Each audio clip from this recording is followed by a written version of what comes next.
குறைந்த விலை நிறைந்த தரம் தங்கள் தேவைகள் அனைத்தும் ஒரே இடத்தில். ஜெயச்சந்திரன். மாநில வளர்ச்சி ஒருங்கிணைப்பு மற்றும் கண்காணிப்பு குழுவின் மாநில அளவிலான 5வது கூட்டத்தில் முதலமைச்சர் ஸ்டாலின் உரையாற்றி வருகிறார். அதனை காணலாம். திஷா கமிட்டி கூட்டங்களை தமிழ்நாடு அரசு தொடர்ந்து முறையாக நடத்தி வருது. நம் அரசு பொறுப்பேற்ற பிறகு இது 5வது கூட்டம். ஒன்றிய அரசு திட்டங்களை செயல்படுத்துறத கவனமா கண்காணிச்சு வளர்ச்சி திட்டங்களை நிறைவேற்றுவதில் அக்கறையோடு நம்ம அரசு செயல்பட்டு வருது.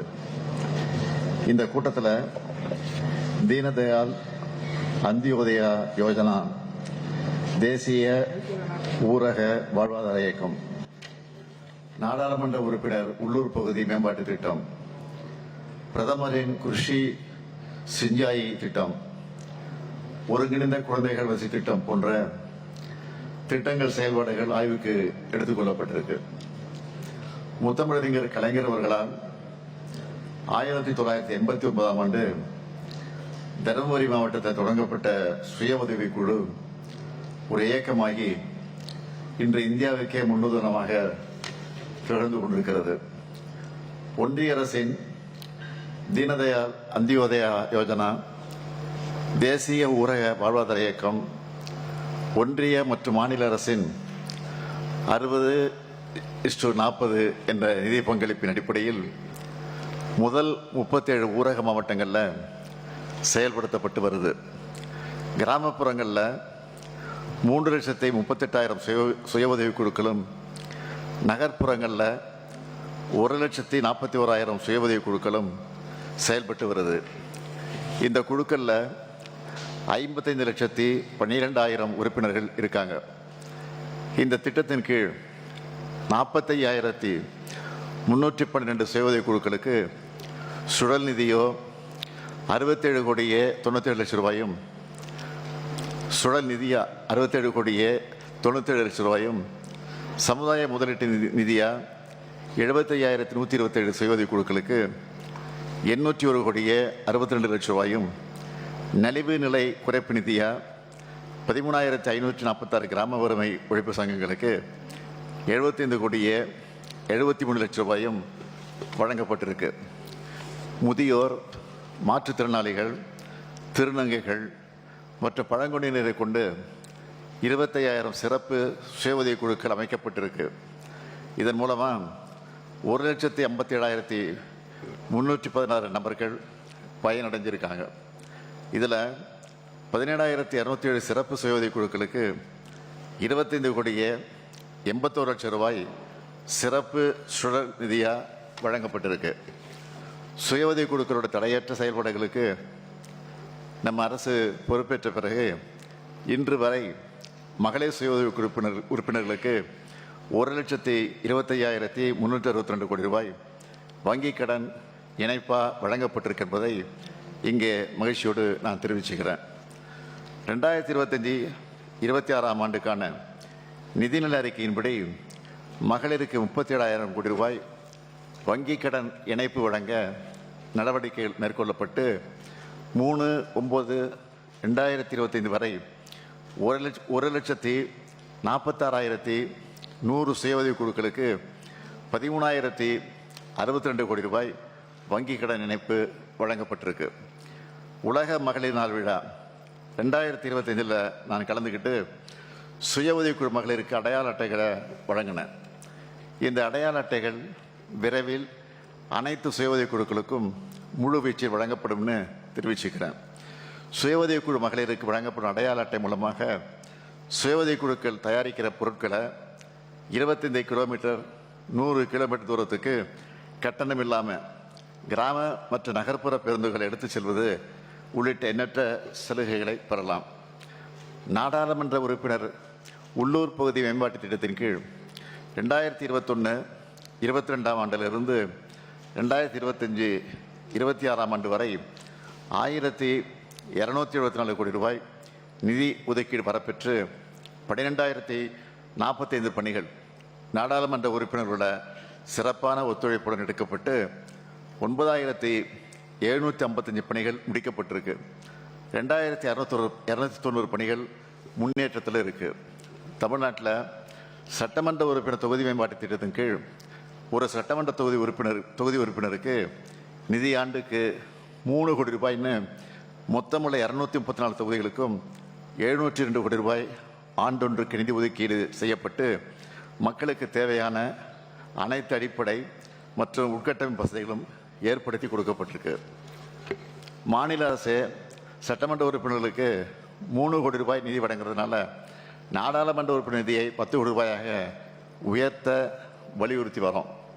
இந்த கூட்டத்தின் வாயிலாகவும் தீர்மானம் நிறைவேற்றி 10 கோடி ரூபாயாக உயர்த்திட ஒன்றிய அரசுக்கு பரிந்துரை செய்வோம்னு தெரிவிச்சுக்கிறேன். இப்போ இ-சாக்ஷி போர்ட்டில் ஏஜென்சி ஒப்புதல் மற்றும் PFMS போர்ட்டில் திட்ட செயலிழப்பு ஒப்புதலை ஸ்கீம் டி ஆக்ஷன் ஒன்றிய அரசை வழங்க காலதாமதம் ஏற்பட்டது. இதை தவிர்க்க இந்த பொறுப்பு மாநில நோடல் ஏஜென்சிக்கு வழங்கப்படணும். அதே போல் இ-சாக்ஷி போர்ட்டில் நாடாளுமன்ற உறுப்பினர்களால் பரிந்துரைக்கப்படுகிற பணிகளை நேரடியாக தொகுதி வாரியான சுருக்க அறிக்கையை டவுன்லோட் செய்ய ஏதுவாக இ-சாக்ஷி போர்ட்டில் மேம்படுத்தணும்னு ஒன்றிய அரசுக்கு பரிந்துரைக்கலாம் எனவும் இந்த குழு கூட்டத்தில் முடிவெடுக்கப்படுது.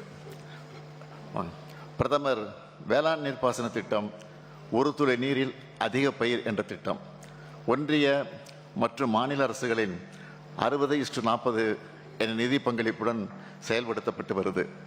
ஒன்றிய அரசின் வழிகாட்டு நெறிகளின்படி நுண்ணீர் பாசன அமைப்புகள் அமைக்க சிறு குறு விவசாயிகளுக்கு 55 விழுக்காடு மானியமும் மற்ற விவசாயிகளுக்கு 45 விழுக்காடு மானியமும் வழங்கப்படும். ஆனாலும் விவசாயிகளின் நலனில் அக்கறை கொண்ட நம்ம திராவிடர் மாடல் அரசு கூடுதலாக நிதி ஒதுக்கீடு செஞ்சு 100 விழுக்காடு மானியத்தை சிறு குறு விவசாயிகளுக்கும் 75 விழுக்காடு மானியத்தை இதர விவசாயிகளுக்கும் வழங்கி வருது.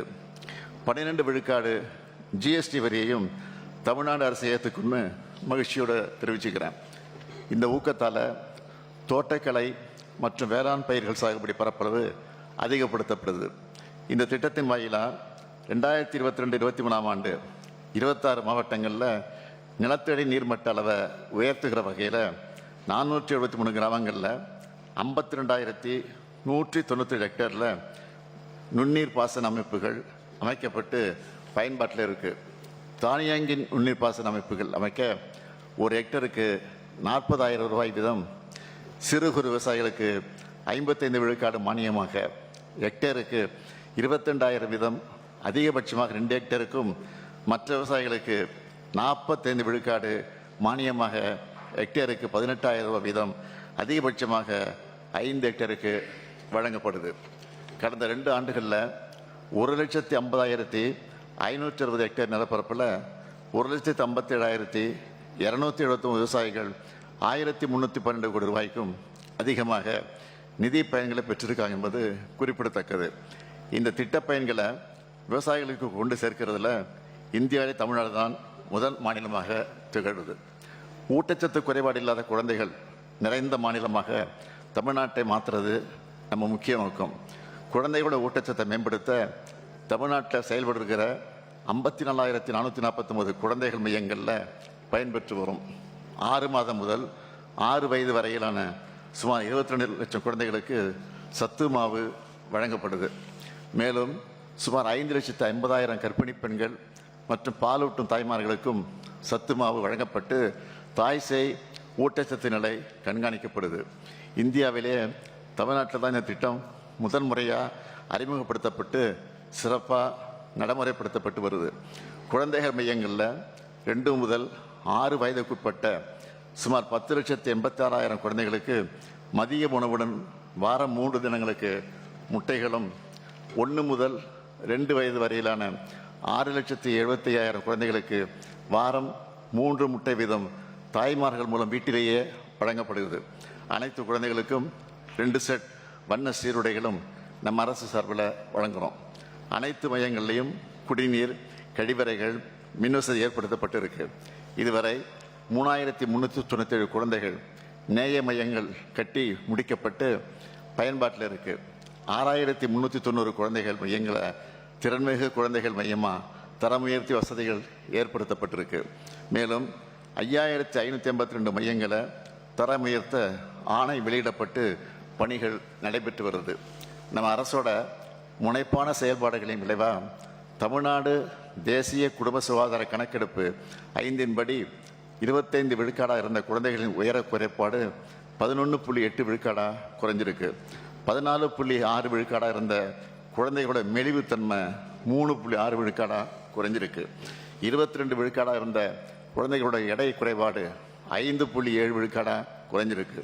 குழந்தைகளோட வளர்ச்சி விகிதம் பெரும் முன்னேற்றம் அடைஞ்சிருக்குன்னு இதன் மூலம் தெளிவாகிறது. ஊட்டச்சத்தை உறுதி செய்கின்ற மகத்தான திட்டத்தின்படி முதற்கட்டமாக 1,07,600 ஊட்டச்சத்து குறைபாடுடைய குழந்தைகளில் 77.3 விழுக்காடு குழந்தைகள் இயல்பு நிலைக்கு திரும்பி இருக்கிறாங்க. இந்த திட்டம் வெற்றிகரமாக செயல்படுத்தப்பட்டதை தொடர்ந்து 2ஆம் கட்டமாக அரியலூர் மாவட்டத்தில் 15/11/2024 அன்று துவங்கப்பட்டு 76,705 குழந்தைகளுக்கு கடுமையான மற்றும் மிதமான ஊட்டச்சத்து குறைபாடுடைய 6 மாதம் வரையிலான குழந்தைகளோட தாய்மார்களுக்கு ஊட்டச்சத்து பெட்டகம் வழங்கப்பட்டு 80.6 விழுக்காடு குழந்தைகள் இயல்பு நிலைக்கு திரும்பி இருக்காங்க என்பது உண்மையிலே எனக்கு மிகுந்த மகிழ்ச்சி அளிக்குது. நம்மோட எல்லா திட்டங்களுமே கடைகொடியில் இருக்கக்கூடிய மக்களையும் சென்றடையும் நோக்கத்தில் செயல்படுத்தப்பட்டு வருது. ஒன்றிய அரசின் எல்லா திட்டங்களுக்கும் மாநில அரசு பங்கு தொகையை எந்தவித காலதாமதம் இல்லாமல் நாம் விடுவிக்கிறோம். அதே போல் ஒன்றிய அரசு தன்னுடைய நிதியை சரியான டைமில் மாநில அரசுக்கு வழங்கணும்னு இந்த குழு மூலமாக வலியுறுத்தப்படும். தமிழ்நாட்டில் செயல்படுத்தப்படும் திட்டங்களோட சிறப்பான செயல்பாட்டுக்கு இங்கே வந்திருக்கக்கூடிய உறுப்பினர்கள் தங்களுடைய சீரிய கருத்துக்களை எடுத்துரைக்குமாறு கேட்டுக்கொண்டு என்னுடைய உரையை நிறைவு செய்கிறேன். நன்றி, வணக்கம். மாநில வளர்ச்சி ஒருங்கிணைப்பு மற்றும் கண்காணிப்பு குழுவின் மாநில அளவிலான 5வது கூட்டத்தில் முதலமைச்சர் மு.க.ஸ்டாலின் உரையாற்றினார். அதில் ஊட்டச்சத்து பெட்டகம் மூலம் ஊட்டச்சத்து குறைபாடுள்ள குழந்தைகள் இயல்பு நிலைக்கு திரும்பியுள்ளன என்றும் பல்வேறு முக்கிய தகவல்களை மாநிலத்திற்கு அவர் செய்து வரும் தகவல்களை வெளியிட்டார். அந்த காட்சிகளை பார்த்தோம் நேயர்களே. குறைந்த விலை நிறைந்த தரம் தங்கள் தேவைகள் அனைத்தும் ஒரே இடத்தில். ஜெயச்சந்திரன்.